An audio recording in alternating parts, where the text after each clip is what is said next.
Hello everyone, welcome in 5 minutes general tips. हम आज उस टॉपिक की बात करेंगे, उस स्किल की बात करेंगे जिसकी जरूरत हम सभी को किसी ना किसी फॉर्म में जरूर पड़ती है, लेकिन data says that 70% of us have stage fear, public phobia, camera phobia and the mic phobia. जब हम पब्लिक के सामने, कैमरे के सामने या किसी ऐसी चीज के सामने जाते हैं जहां हमें पब्लिक स्पीकिंग करना होता है, तो हम जितना अकेले में परफॉर्म कर पाते हैं उतना सबके सामने परफॉर्म नहीं कर पाते। आप में से कई लोगों को ऐसा लगता होगा कि कहीं ऐसा ना हो कि पब्लिक स्पीकिंग के लिए मुझे स्टेज पे बुला लिया जाए। ऐसा सुन के और ऐसा सोच के ही कई बार हमारी धड़कनें बढ़ जाती हैं। जी हाँ, कई बार हमें फैमिली इवेंट्स में, कॉलेजेस में, स्कूल्स में, हमारे ऑफिस में और छोटी मोटी गैदरिंग्स में पब्लिकली बात करने की अपॉर्चुनिटी मिलती है, but the data says that 70% of us avoid public speaking. हम पब्लिक स्पीकिंग के लिए खुद को आगे नहीं लेके जाते। Reason behind that we are not confident कि हम पब्लिक स्पीकिंग अच्छे से कर पाएंगे। सोचिए कितना अच्छा हो अगर आप खुद से चाहें कि किसी भी इवेंट में, किसी भी छोटी मोटी गैदरिंग में अगर पब्लिक स्पीकिंग की बात आए तो मैं सबसे पहले आगे बढ़ूं। पब्लिक स्पीकिंग सीखने के लिए हमें दो ही चीजों की जरूरत पड़ती है। One is what to say and second one is how to say. What to say is a content preparation. इसके बारे में मैं अपनी अगली वीडियोस में आपको जरूर बताऊंगा। आज बात करेंगे हाउ टू से। How to say is a very much important part. Public speaking is all about communication and let us understand communication through 3V model. Albert Mehrabian has given 3V model in which he has defined communication. Verbal यानी words, इसका आपकी complete speech पे केवल 7% weightage होता है। यानी जो आप शब्द बोलते हैं, जो आप वर्ड्स यूज करते हैं, उसका सिर्फ और सिर्फ 7% वेटेज होता है आपके इंटायर स्पीच पे। देन कम्स ऑन वोकल, आपकी वॉइस टोनेशन, आपकी टोन, आपकी up and down of your voice, expressing your feelings through your voice has 38% weightage and maximum weightage is of visual, that is 55%. आप visually कितना strong है, आपका body language, आपका gesture posture, आपके facial expressions, ये सारी चीजें कितनी स्ट्रांग है, ये डिटरमाइन करता है कि आपका स्पीच कितना अच्छा होने वाला है। पब्लिक स्पीकिंग के लिए सबसे जरूरी है सेल्फ मोटिवेशन। आपको खुद से मोटिवेशन आना चाहिए that I will go and I will speak in public. Self motivation कैसे आए उसके लिए मैंने एक और वीडियो बना रखी है, please visit the page and you can go through it. Second important thing is pre event preparation. जब भी आपका पब्लिक स्पीकिंग इवेंट है या आपकी कोई स्पीच है, उसके पहले आपको प्रिपरेशन करनी चाहिए। अगर आपके पास ऐसा कुछ प्लान है दैट आफ्टर 1 day, 2 day और 3 day you are going for a public speaking, do your preparation, practice practice practice। Pre event preparation का सबसे इंपॉर्टेंट पार्ट है अंडरस्टैंड योर ऑडियंस। आपको सबसे पहले समझना होगा कि आपकी ऑडियंस कौन है। क्या आपकी ऑडियंस यंगस्टर्स हैं?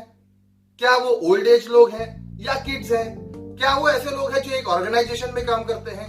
क्या वो ऐसे लोग हैं जो फार्मर्स हैं? क्या वो ऐसे लोग हैं जो हमारे खुद के फैमिली मेंबर्स हैं? अगर आप अपनी ऑडियंस को जानते हो तो आप अपना कंटेंट प्रिपरेशन उस हिसाब से कर सकते हो। Next is clarity on the topic.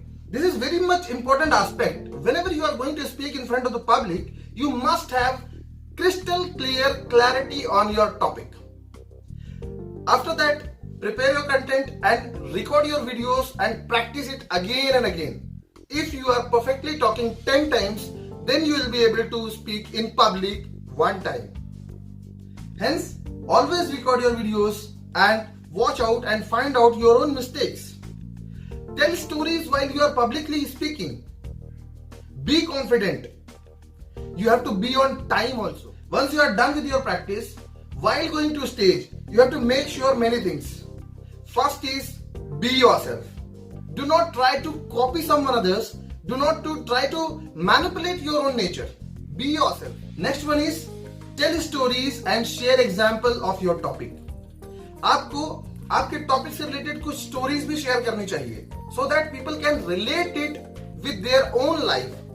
Then only they will get the interest on your topic. Next is maintain a very good eye contact with your audience.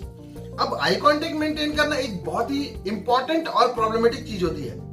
अगर हमारी गैदरिंग 50 से कम है तो हम 1-on-1 आई कांटेक्ट मेंटेन कर सकते हैं, but अगर हमारी गैदरिंग 50 से ज्यादा है तो हम एक ग्रुप में भी अगर आई कांटेक्ट मेंटेन करेंगे तो लोगों को ये लगेगा that you are watching to them. Next is your hand movements.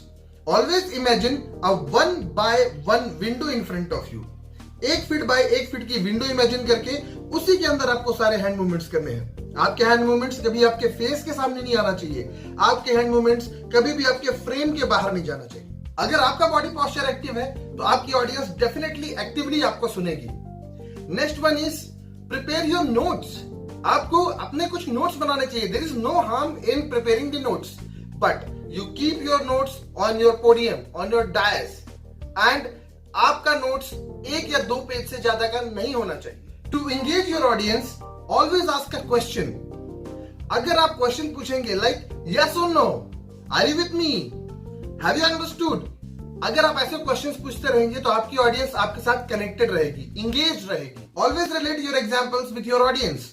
That should be realistic and connected with their daily life. आपकी वॉइस का मॉड्यूलेशन बहुत ज्यादा इंपॉर्टेंट रोल प्ले करता है।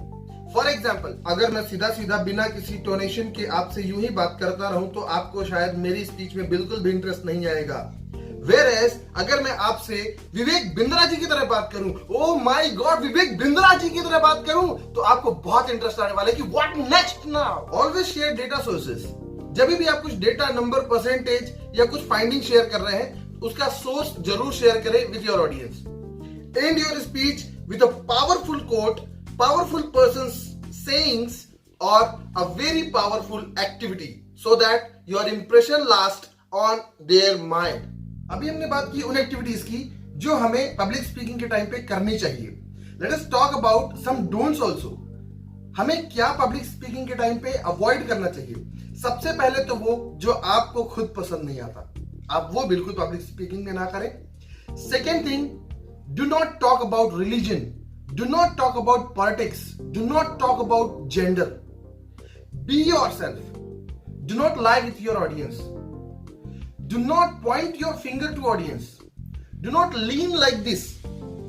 Do not do your hand movements like this. Do not show your back to the audience. Allow them to speak if you are asking any questions. Last and very much important thing is, do not extend your time limit. ऐसा नहीं है कि सिर्फ यही dos and don't say आप perfect speaker बन सकते हैं। आप में से कई लोग होंगे जिन्हें पता होगा कि और भी बहुत सारे डूज होते हैं और भी बहुत सारे डोंट्स होते हैं। So please comment on this comment section and share your views. I hope अगली बार जब आप पब्लिक स्पीकिंग के लिए जाएंगे तो ये डूज एंड डोंट्स हमेशा याद रखेंगे, जो कि आपके लिए आगे बहुत ज्यादा बेनिफिशियल भी होगा। ऐसे ही वीडियोस के लिए, ऐसे ही लर्निंग टिप्स के लिए please like and follow the page. Share your suggestions also कि मैं और किन टॉपिक्स पे आपको वीडियोस बना के शेयर कर सकता हूं, so that I can help better to you. Thank you so much.